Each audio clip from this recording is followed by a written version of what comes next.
Hi, welcome back to Wild Speculations. I'm Daniel. I'm Scott. This week, we talk about Campaign 2, Episode 51, Xorhas.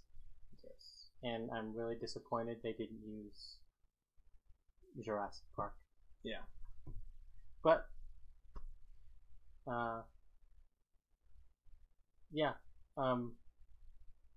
we have Caleb and Jester having a moment Yes. in the beginning of the episode.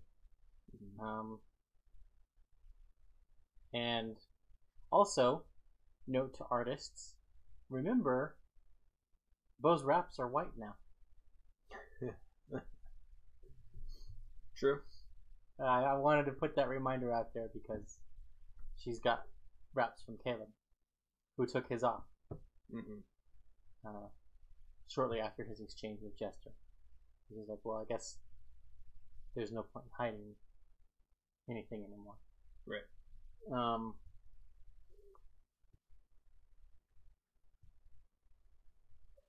So yeah. But he also says that she can joke about it if she wants. Yeah. Why do you think he did that?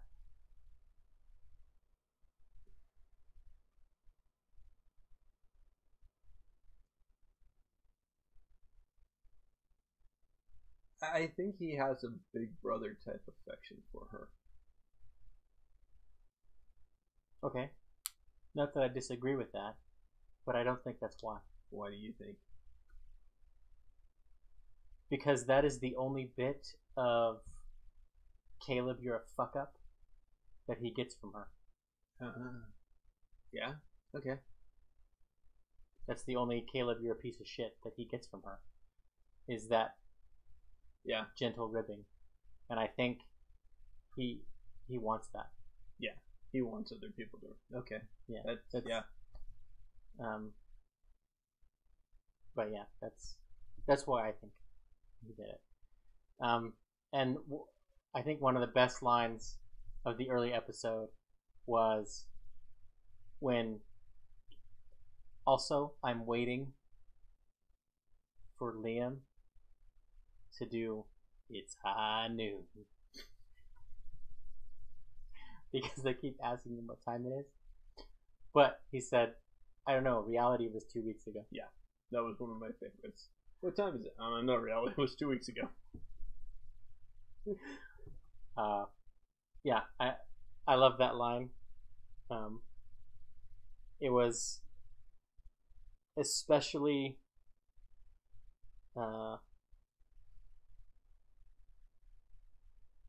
poignant. I think it's too strong a word, but yeah, for those of us who track time by our D&D games, it was especially truthful. Yes.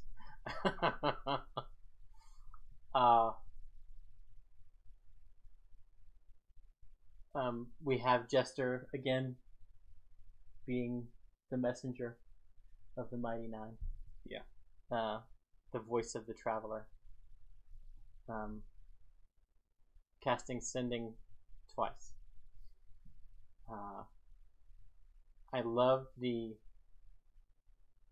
this time where normally she's trying to fit everything into the 25 words.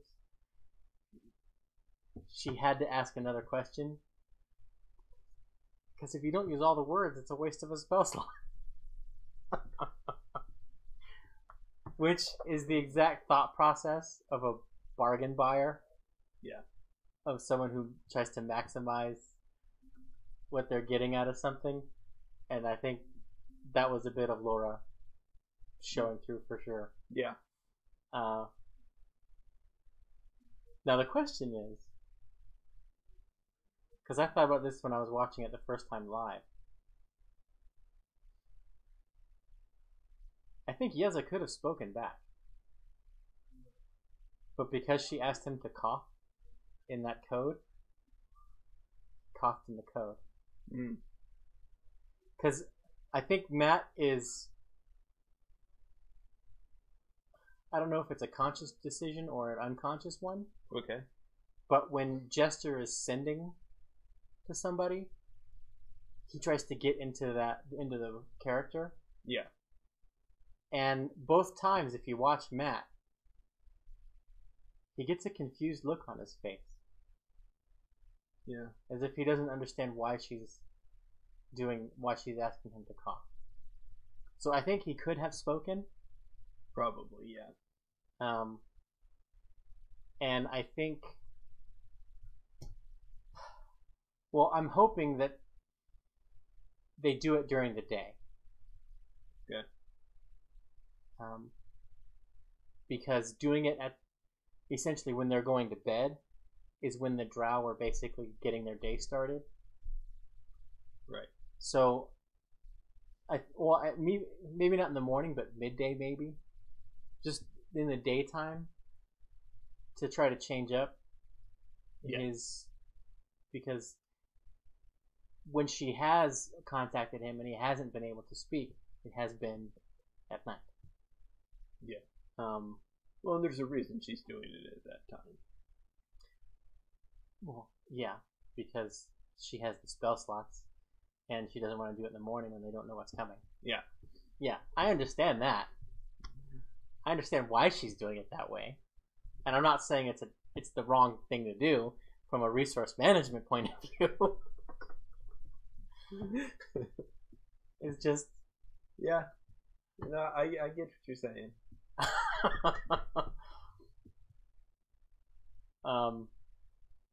Yeah. But one of the things that I also loved about that exchange between the two messages is Ford saying, "Well, why don't I send him?" Yeah, that so was you have sending? So great. And the look on Laura's face when she gets upset that she's not the only one using it, even though Caduceus can do it anytime too. Yeah. And she's upset all the way until he's like, "Nope, there's nothing," and she realizes he's just fucking with her, and then she's like, "You suck, Ford." Yeah. Well, and my favorite thing about that, and I didn't get it until my rewatch, which is, of course, the warlock is lying and pretending he can do shit that the other people can do. Yeah. It's like right up a warlock's alley. Warlock's bread and butter. Yeah. So on my rewatch, that's the part that I enjoyed about that. Yeah. Man, yeah. There were a lot of people in contention this week for MVP for me, and we can get into that later. But yeah.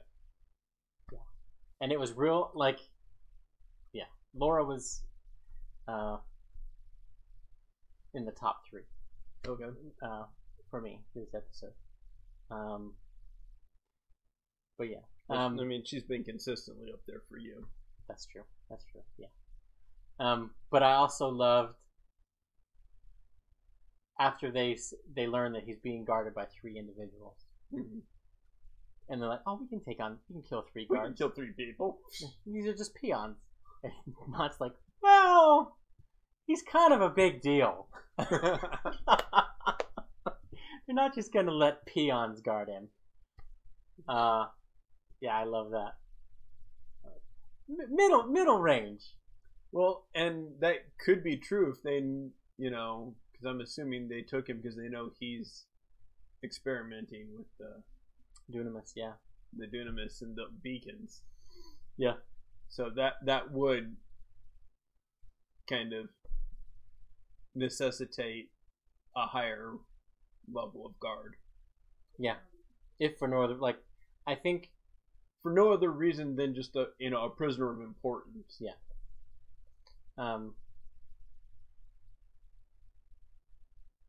They will probably be, well,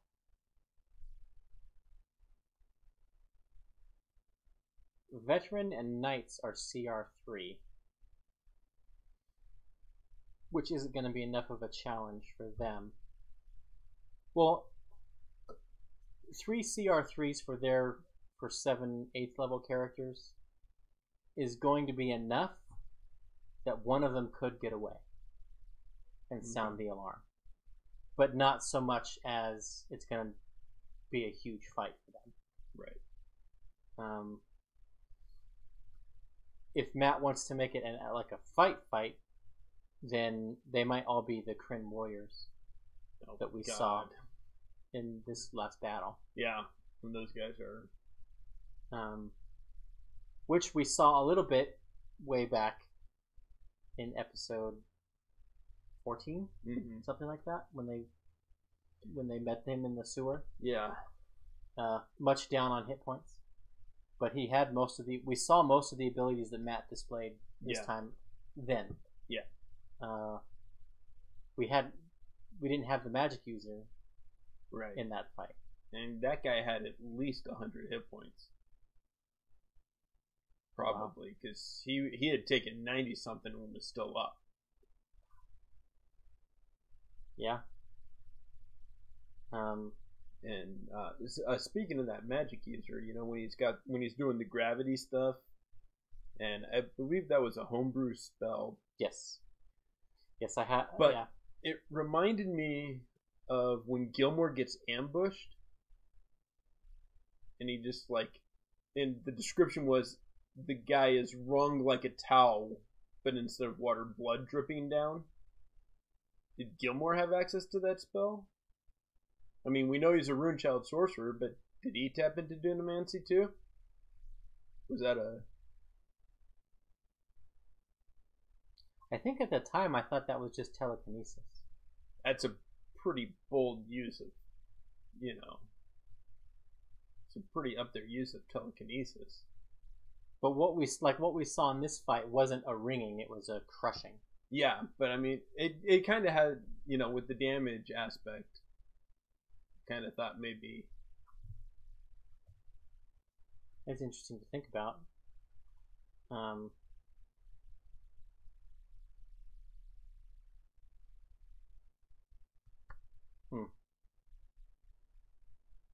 Yeah, I had thought the telekinesis when I first saw that episode, but just something about the way they were just crushed brought my mind back to it when I watched it. So. I suppose it's a possibility. I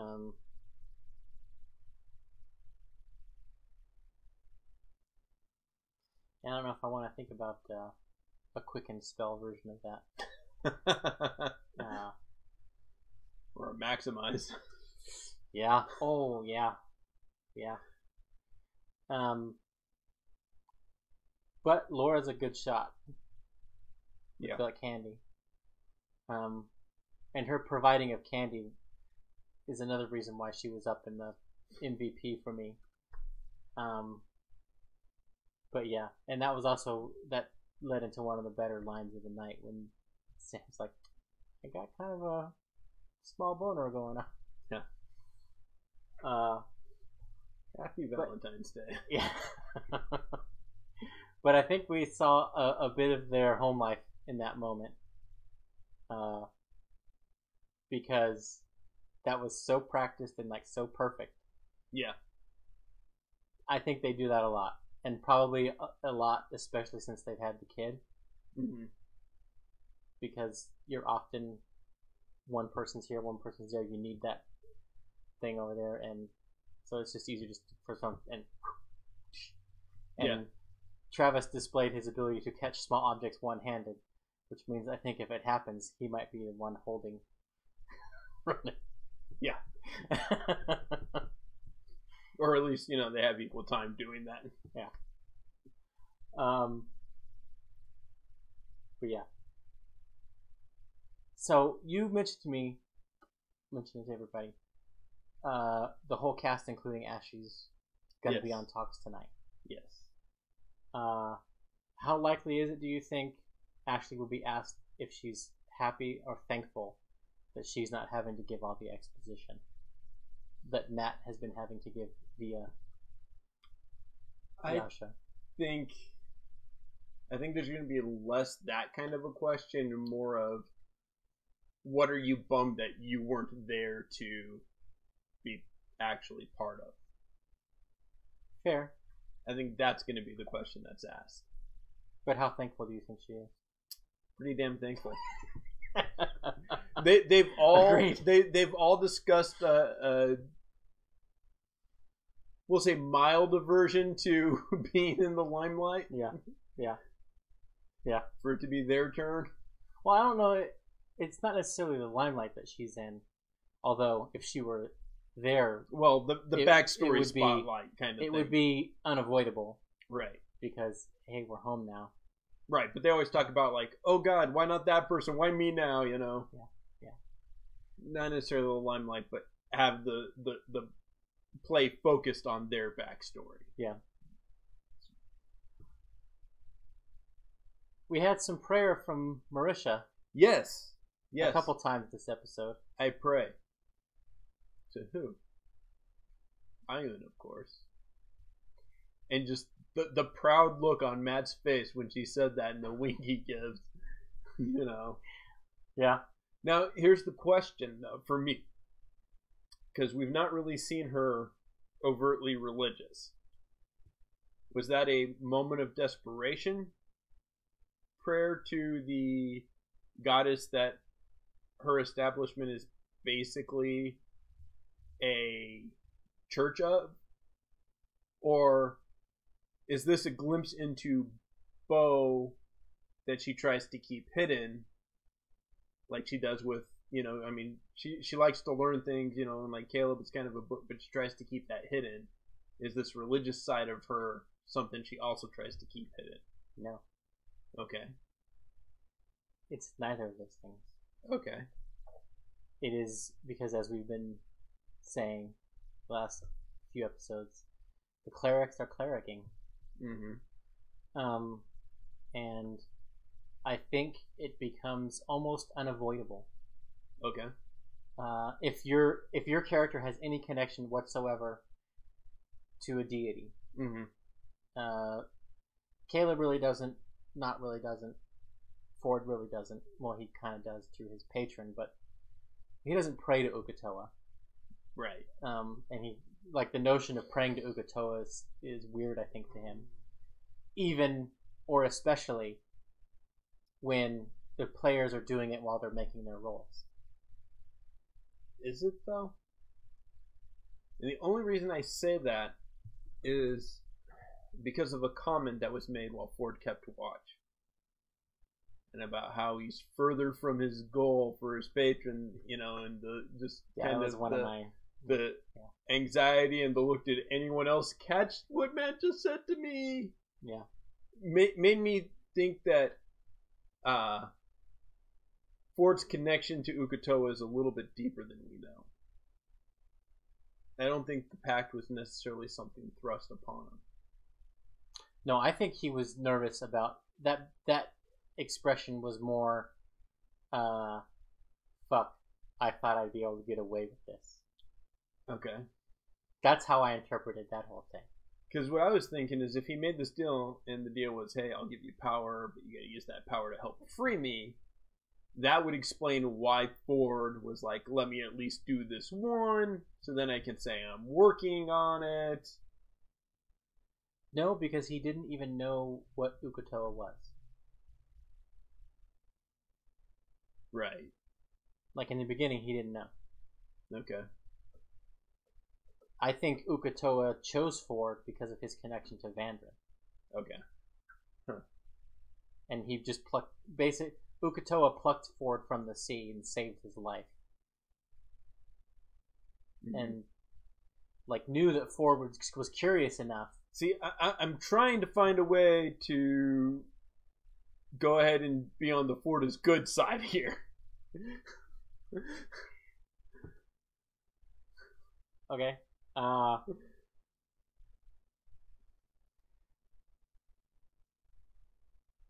don't know how him manipulating everyone into praying to Uk'otoa makes him good. No, I mean the pretending to, you know, for him to get time so he can, you know, but not really doing it. Oh, I see what you're saying.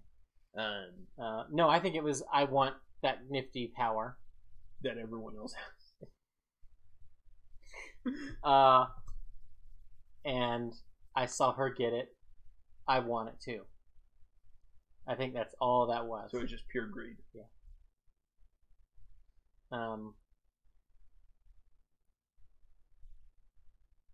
Yeah. But yet, when Marisha was like, when she rolled her dice and was like, Ukutoa. And Travis is like, oh, we're praying to him now, huh? Yeah. And I was just like, oh, so Ukutoa is greater than the Traveler then. Okay. Yeah, no, I wasn't relating to that part at all. But on like, so in a meta sense, Bo's rolls for the night, mm-hmm. in some ways she kind of deserved it for praying to Ukutoa on her roll, because she was not rolling well. Yeah. And everyone else, at least on saving throws, were killing it. Yeah, definitely. For the most part. Yeah. So speaking of the saving throws, mm-hmm. Cloud Kill. Yes. Specific wording of the spell is all creatures in the area. The weasel is a creature. Yes. The blink dog is a creature. And our players are creatures. You know, he did have the blink dog make the save. Yes. He took half damage. But I think Matt knew that the blink dog had a pretty decent con. Yeah. And had the hit points to soak the damage. Yes. The weasel does not. No. Even half. Yeah. And I'm with Sam on this one. Okay. And I think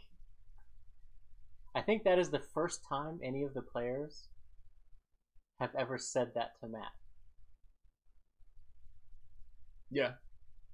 I would not have ruled that way. And in like, for me, it's kind of weird that it was Sam that went there, because Liam is the more experienced game master out of all of them. Yes, but Liam has also said on multiple occasions, which kind of gives us a peek into his, what about this? You're the DM. I'll accept whatever ruling you have. So yeah. He's at that point in being a gamer where you understand not every DM rules everything exactly the same. Yeah. And you just roll with what the DM says. You don't make, Yeah.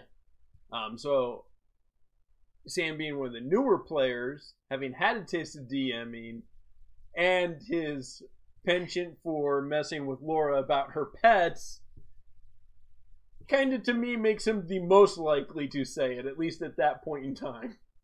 That's fair. But yeah. Yeah. I like I said, I'm with Sam, and I laughed very, very hard. Well, and it's like I told you when I told you about everybody being on Talks tonight. I said the top-rated question on Reddit was for Taliesin. How do you feel knowing that Matt loves Sprinkle more than Molly? Yeah, which is a great way to put it. And I really hope. I mean, that's a question that could have come from Brian himself. That's the kind of question Brian would come up with. So I'm really hoping that one makes it. Fair. Yeah. That's right up there with, how does Caleb feel about setting homes on fire? Yeah. Speaking of Caleb and setting stuff on fire. Yeah. Matt didn't make him make a wisdom save when he blew up the knolls. Yes. I caught that as well, and I was like, Do you think it was an oversight in the moment? I believe so. Okay. Because the other possibility is that Matt had a secret trigger to maybe stop calling for that. And that's when he took off his bandage. Okay. Maybe. I think it would take more than that, though. Well, I think if he blew up people, he would still have to make the save. But gnolls aren't exactly people. So I guess that's one of those questions, where do you draw the line? Yeah. So It's something to think about. Draw the line on food and pets. Timing.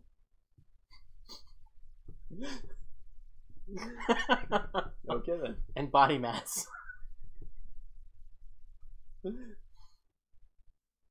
Well, that's my answer to that question. I was gonna say cultural norms. Fair. Now, we've spoken many times about how combat and abilities on your character sheet are all points for roleplay. Yes. Possibilities. And we had some odd choices made in that combat with the Kreen. Yeah. Starting from the very beginning of it. And Travis was in contention for MVP for me at the start of that. Okay. When the first arrow starts flying, he's like, "Oh, we're out. We're getting into this." Right. Now, I don't know if that was Ford or Travis. Little column A, little column B. But he was ready to go immediately, get out there and help those guys. Yeah. But the two most interesting choices in that fight, because Caleb did what Caleb does, cast fire spells and do his best to hide. Mm-hmm. Does what Not does best. Get sneak attack. Yep. And focus on the big bag of hit points. Yeah. Which I thought was a great decision from Sam. Because in the past, they would have gone after the minions. Yeah. The side people. And Sam was like, not worth my time. Yeah, yeah. That moment when they're like, well, he's like, can I get around here? No. Okay, well, let me see. There are no. Yeah, they're not worth my time. Yeah, when he said, I was like, yes, because leave it to the people who can do AOE to take them out. Yeah, and that's what he did, and that's what happened. Yep. Plus, by that point, Ford had summoned his Balgura. So, yeah, that's eventually going to come back and bite them. And Matt even mentioned that at the end of the fight. Yeah. When he's like, how many hit points does the Balgura have left? Yeah. Well, and then he's like, well, for expedience, you took care of the Gnolls and the Balgura. Yeah. And, and he made some kind of comment about them not liking being summoned when he did it on the ship, too. Yeah. So, yeah, it's going to come back and bite him. And it's going to be delicious. What's going to be great is when it happens and Ford has Blink going. Yeah. So his teammates have to deal with the Balgura and he's not there.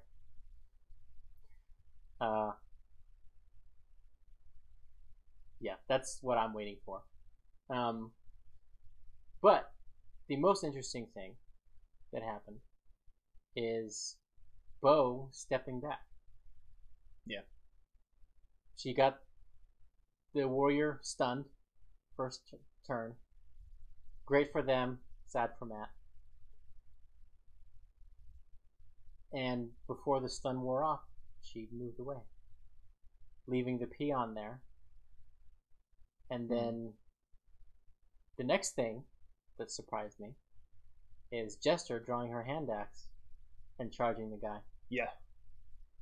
I was she did her duplicate, and I was expecting next turn inflict wounds. Mm-hmm.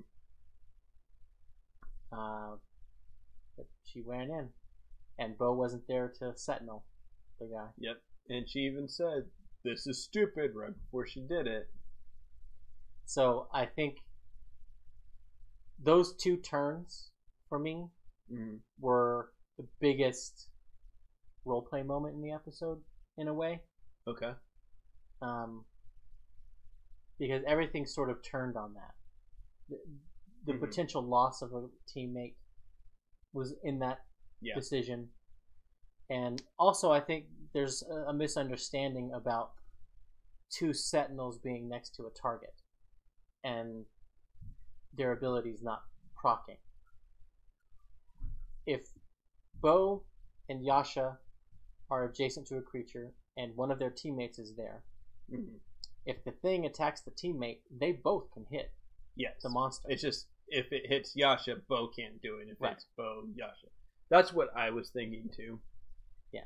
And that's why I thought, they have that, because when Marisha's like, yeah, because I'm not there, she can do it because she. Yeah. And I was like, that's not quite right, but. Yeah. But the reason I think it's that way is because for most of the campaign, it's only been Yasha and Bo in the bad guy's face, because Ford does his best to get out. Yeah. Even though arguably he is built to be there. Yeah, especially now that he's picked up a shield. Yeah. Jumped his AC to 18.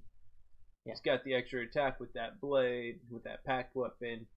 He's got the charisma, the +4 adding instead of the +0 from his strength and dex. Yeah. Yeah. You so, know. Yeah. The only way he could be better with it is if he added his charisma to his AC as well. Yeah. So yeah, I mean, but that's how Travis plays Ford, and that's as much of an RP choice as anything, and no one's bothered to ask him why. Yep. Or challenge him on it, or say, "Hey, you need to be up there." Yeah, that's just his style. Yeah. And this party, opposite to Vox Machina, this party is mostly ranged. They're all comfortable at range. Yeah. Bo and Yasha are the only two that need/want to be in melee. So, speaking of needing and wanting to be in melee, Yasha threw her sword. Well, Travis had Yasha throw her sword. That was an interesting choice. That was something Grog would do. Yeah. Do you think he just translated to that because barbarian to barbarian? I think that's part of it, and also, I mean, Grog, of course, had the chain for returning. Yeah. So. And that came into the stream with that, and I think Tiberius made that for him, and I think it's because Grog just threw his weapons. Yeah. If he wasn't in their face, and Grog had a bag of holding full of weapons that he could just pull out the next one. Right.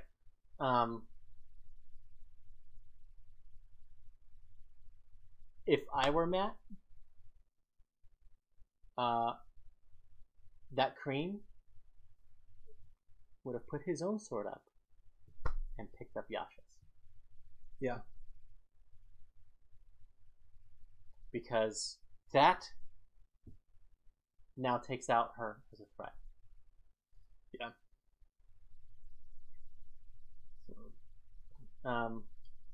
Matt didn't do that, so Yasha still has her sword. Yes. Well, okay. And of course, the other thought I had is he pushing her towards Throne Arms Master? The feat in the Tal'Dorei campaign setting? No, I don't think so. Okay. I think it was just a Grog slip. Partially a Grog slip. Partially he knows she has the greatsword. I don't know if Yasha has javelins on her character sheet or not. Right. It is an option for barbarians at character creation to have javelins. So I think in his mind, she has the greatsword. She's running with the greatsword. She's not within melee range. I'm gonna throw it. Okay. I think that's the flow chart in Travis's mind, I think. And he's running two characters. He doesn't know everything. Even as great a help as D&D Beyond is for them. Yeah. And to have everything. Hey Max, text me Ashley's iPad code. Yeah. So I think that was at the heart of that. Yeah. And the only exception I have to I would have had the Queen pick up her sword is I might not have done it because it wasn't the player who did it. Gotcha. Like if it had been Ashley who threw it instead of Travis making that choice, then I probably would have no qualms. Yeah, it's the Kreen's now. Yeah. Especially because he's using a great sword. So, you just gave me a new shiny one. Yeah. Now they didn't know that he was going to run, and Matt necessarily didn't even know that they were going to run, because that 2 turns before that happened. But had he taken the sword and they ran, now the next time they run into him, he's attuned to it. Yeah. And now their heavy doesn't have her go too. Yeah. Which creates a potential interesting thread for them to try to find her a weapon behind enemy line. Yeah. So, but it didn't go that way. So, yeah. Yeah, we touched on a little bit of the compressed gravity spell. Yeah. Which is one of the Kreen mechanics that Matt has. I think we will probably see 1 or 2 more Dunamis spells. Okay. I don't know.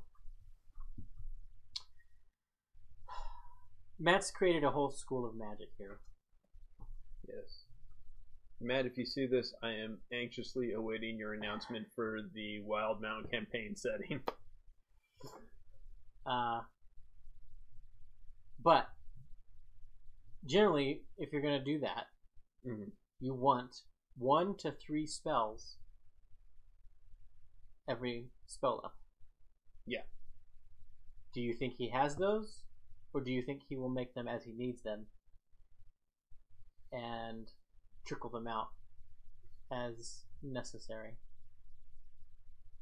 I don't know if he's got a full-fledged school of spells, but I'm sure he has some for each tier of spell casting. Okay.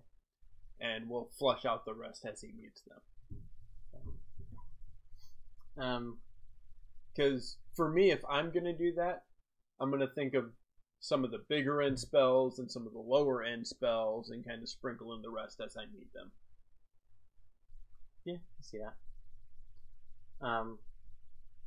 And we saw the echo again, which is when they split. Yeah. And then they get the multiple. They take their attack and then their echo's attack. Which is an interesting way to view multi-attack. Yeah. Because normally a monster would just have multi-attack and they would just attack 3 times. Right. Or 2 times or whatever. The shadow duplicate. We saw that again. And just like in the first fight, this fight, it's taking its form.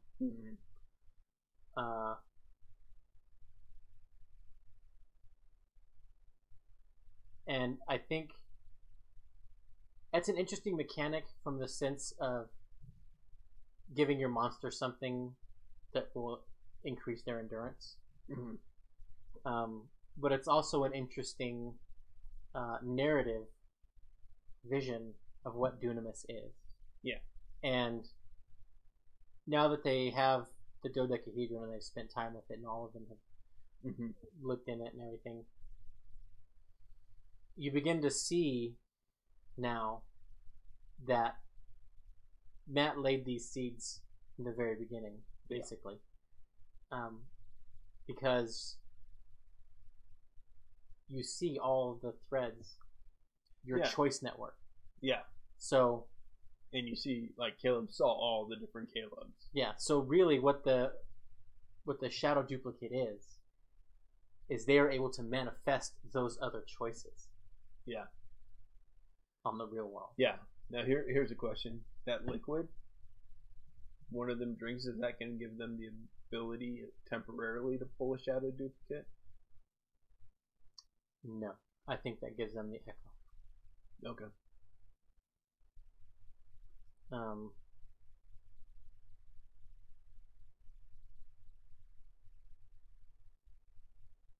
You know, I say that, and I just, you might be right. It might be the shadow duplicate.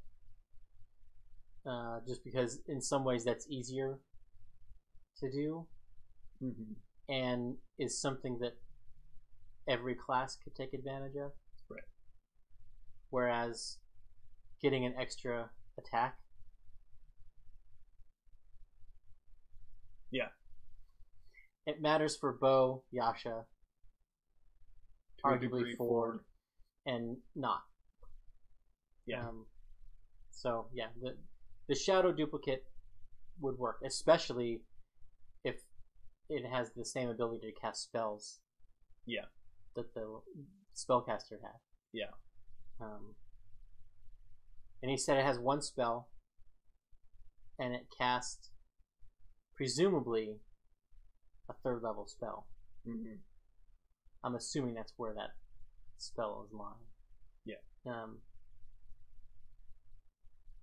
Which is kind of, to get an extra 3rd level spell would be, well, and a different point to cast it from as well.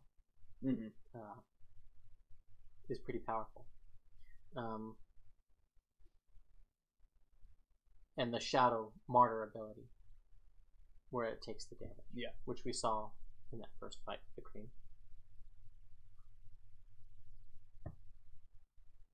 They ran into something that I have run into. Yeah. Having druids and rangers at the table, which is overland travel and pass without a trace.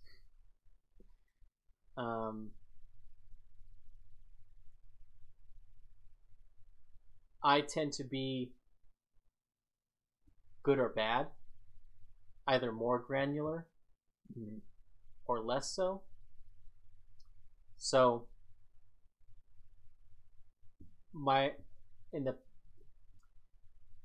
since this has come up in the past, I tend to ask, well, how often are you casting it? Yeah. And then it's up to the player. I'm going to cast it until every hour till I'm out of spell slots. And maybe I cast with higher level spell slots. Or they come up with, I'll cast it now when we're leaving and an hour before we get to where we're going. Yeah. So they don't have it in the intervening time. Because in their mind, the most important is we're not tracked from our campsite. Or to. Yeah. So, but it was interesting. And Matt, last episode, and even this one, is a little more strict with, yeah, but you didn't cast it before I called for the stealth check. Yeah. Or you didn't cast it before this. So, that's good in that the player has to use those spells for how they're designed to be used, which is as a preventative measure and as foresight thing. But yeah, so they have it, then they don't.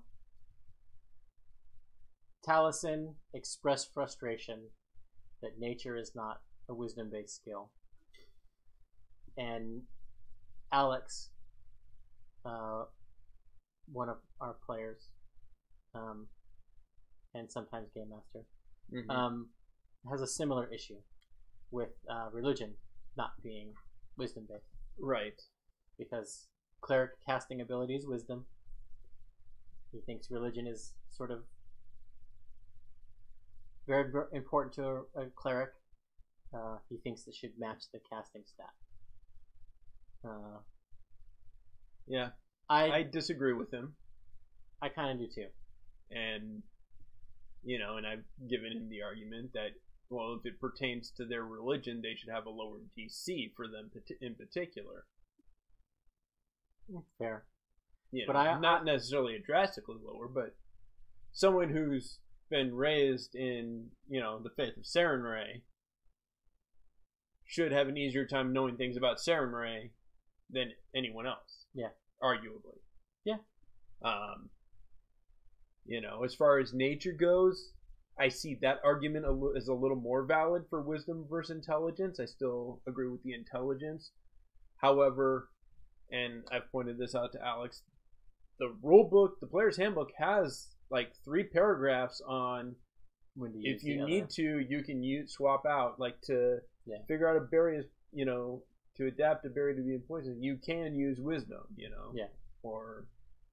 And so I find that, thinking that it always has to be, and in the case of our group, he points out Shadowrun, and you can pick and choose the ability with the skill. But even in Shadowrun, it tells you it's most commonly used with this, and that's all D&D is doing. The linked attribute is this. The linked attribute is this. It can be others if you, as the game master, so determine. And I think that's just like a sticking point for some people. They can't see that cross game, cross platform. They see D&D. Oh, it's got to be this every time. And they even expand on that even further in Xanathar's. So. But while I praise Matt for being a little strict on Pass Without a Trace, and all the preparatory spells, he sort of let slip the component. Watching. It's not Matt's fault. It's not Matt's fault. It's the player's fault. Yep. The GM can't remember every spell in the book and what its components are, and if the gold cost is there. Now, when she said I cast Glyph of Warning, I'm like, pretty sure that has a gold component cost. And it does. A pretty decent one, too. Yeah.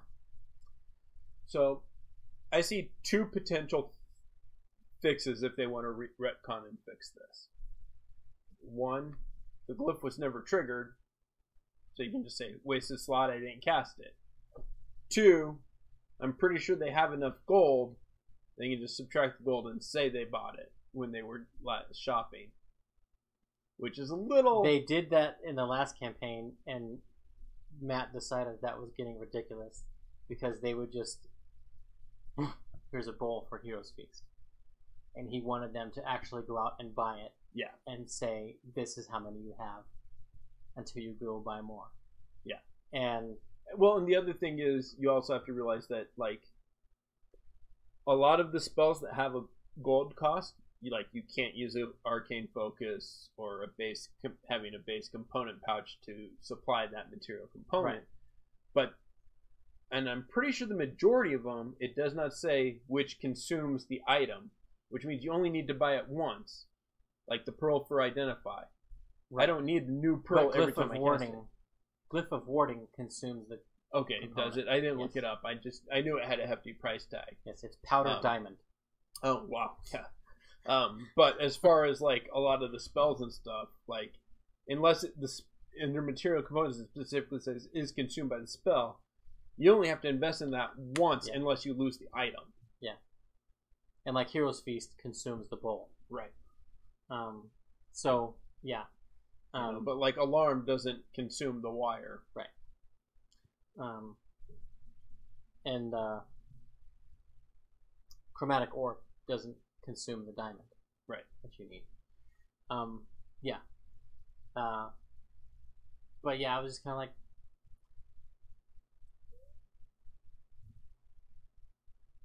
I don't want to say it's bad form. It's just she's not in practice of doing it. Where Liam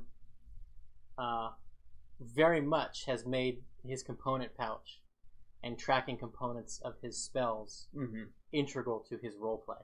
Yes. And Jester has not. And even as far as buying the incense and stuff. The incense and the paper for copying spells and the inks. Yeah. Now, to be fair, it's a lot easier for a cleric to just use their holy symbol for most things, which it doesn't cover the things that have a monetary value. Yeah. Still, but I don't know. But she's never. She doesn't track which spells she needs to grab her holy symbol for. Yes, she doesn't. And this is her first time playing a full caster. Yes. And I don't think she ever tracked components with Vex either. No. And for a large part of campaign 1, Matt didn't bother with that either. So, but the internet eventually gets to people, I think. Yeah. And now, Taliesin, this is going back a little bit in the episode, but Taliesin made the comment, I don't know why I keep saying BA. Yeah. And I'm like, well, I know why. Because you've been on forums. That is the colloquialism for bonus action in the forum. Yeah. Which means Taliesin has been doing some research on grave clerics. So it'll be interesting to see what he has going forward. Yeah.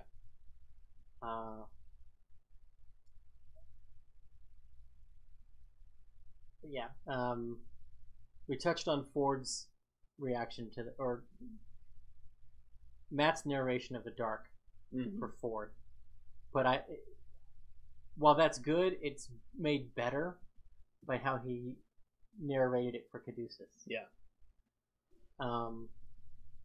And I do some of that when I can too. And that was probably my second favorite RP moment of the episode, oddly enough. The alt rock was the second best quote, or I don't even know what to call that. But yeah, I that was funny. Good fun. Yeah. The Bugbear Survivor. Glow. Now, we predicted that Matt would subvert expectations and that he would give them a potential ally. Yeah. He subverted expectations by having the first people they meet be allies, be Imperials. And then he gave them an ally. Yep.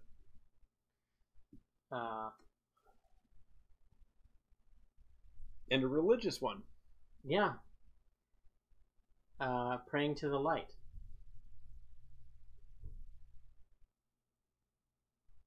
The Morning Lord? So, do you think it's Paylor, or do you think it's some... There's 3 options, and I know which one is my choice.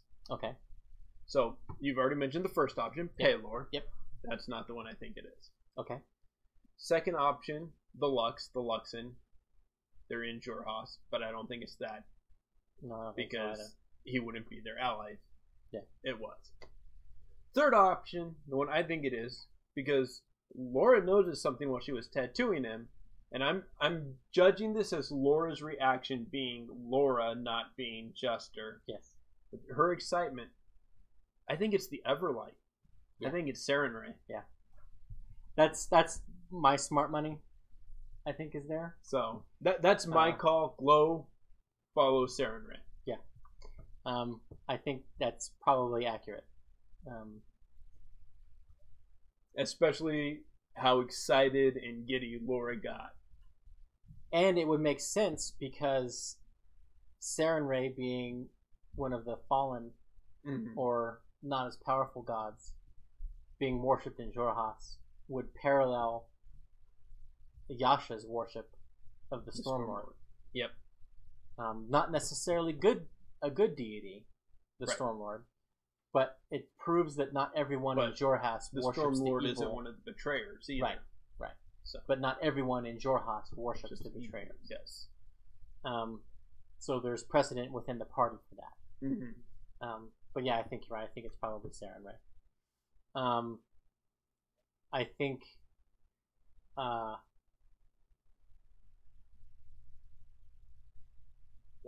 but we had Ford finally getting to use control water when no one else could. His special power is special again. And they make a deal about that. No, I don't have that prepared, so you're the only one who can do that. Oh, your special thing is special again, Sam. And then they continue to go with the plan without using a special thing, with Sam using the ring of water walking. And so Ford pulls a Moses. Yeah. I kill not. Yeah. Yeah, it will be an interesting day should that ever come to blows between them. Speaking of that, I am kind of wanting a battle royale. One-shot battle royale. Yeah.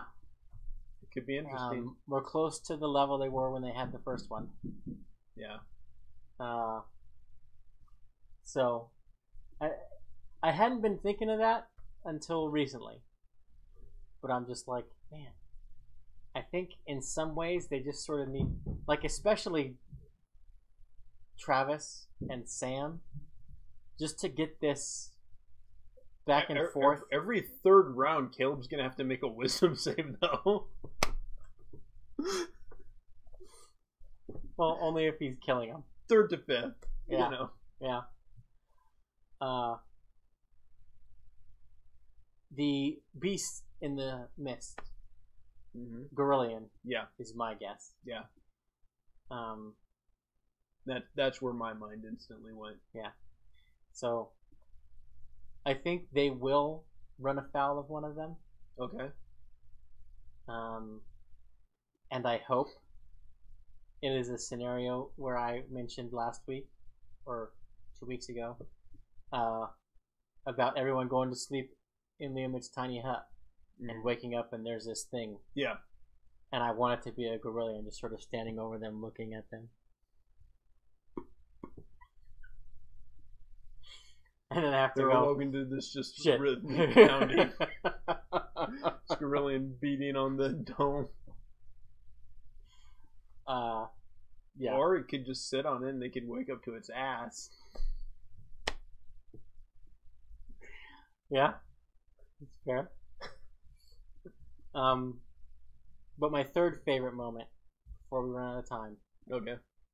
Was at the end when Jester's doing the tattoo. And she wants to inspect Ford's tusks. Yeah.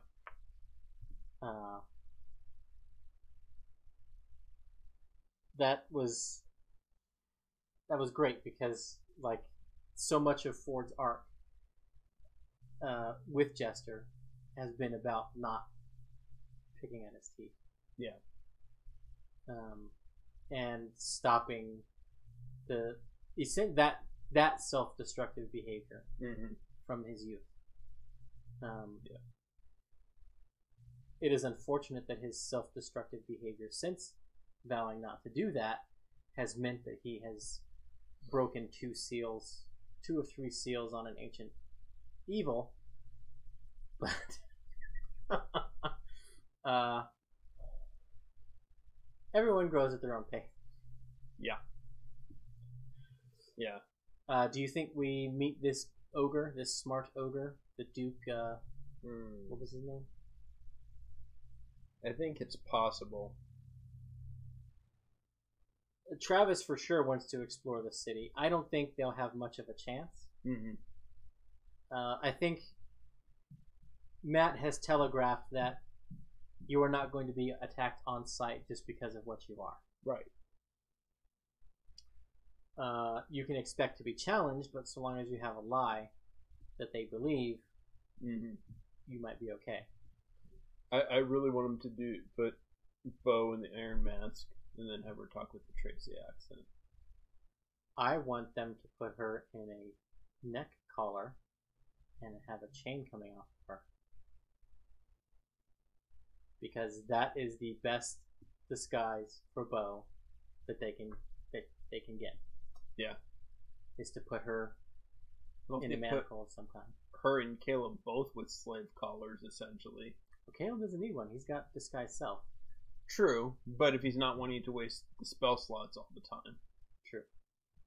Because, I mean, half-orc, a tiefling, a goblin, they can blend in without using disguise self. Yeah. Possibly even the Furbolg. Yeah. Matt created some confusion there at the end. Because he's like, you might be okay, and then he singles out Yasha, Bo, and Caduceus, and I think that was a slip. He meant to say Caleb. Yeah. Yeah, I think Caduceus could probably get away because other than Ford, who can just do it at will without expending slots, why continually waste the spell slots if you don't have to? Yeah, it's true. Especially if, Jester just uses disguise kits and makes them look a little meaner, uglier. Yeah, and we'll get to see not tested on her embracing of her goblin heritage. Mm-hmm. But that's it for us. We will see you guys next week. Bye.